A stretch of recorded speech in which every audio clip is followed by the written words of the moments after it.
ये देश हिंदू राष्ट्र होना चाहिए कि नहीं, शहरों और रास्तों के नाम कौन से धर्म के होने चाहिए, गाय को काटना सही या पूजना, औरंगजेब की कब्र का क्या होना चाहिए, इन सारे घिसे पिटे सवालों पर आज हम बात नहीं करने वाले।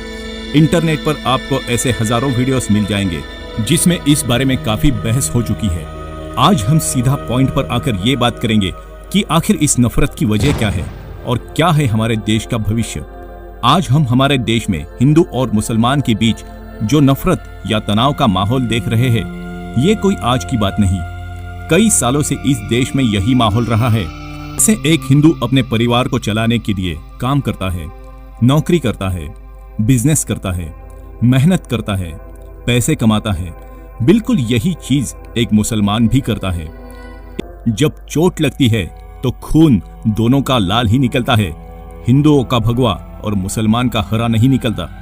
जो तकलीफ, जो बीमारियां एक मुसलमान को होती है, वही एक हिंदू को भी होती है।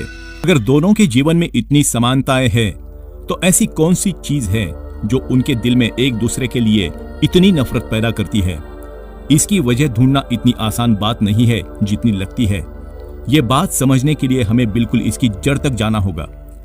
अगर आप इस बात को गहराई से सोचोगे तो इस नफरत का संबंध सीधे तौर पे दो ही चीजों से है, जिसमें से पहली चीज है पॉलिटिक्स यानी शासन, और दूसरी चीज है धर्म के ठेकेदार, जो धर्म की उत्पत्ति के दिन से आज तक कार्यरत है।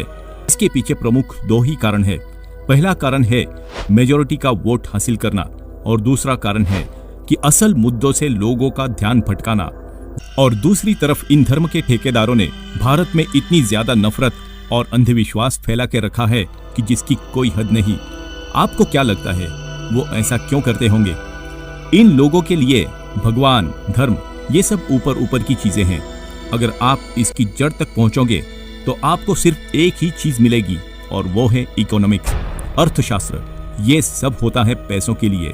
सबसे ज्यादा चिंता की बात यह है कि जो लोग इन पॉलिटिशियंस और इन धर्म गुरुओं को अपना मसीहा समझ रहे हैं, वही सबसे बड़े देशद्रोही और इस देश के असली खलनायक है। आपका असली दुश्मन ना ही कोई मुसलमान है और ना ही कोई हिंदू।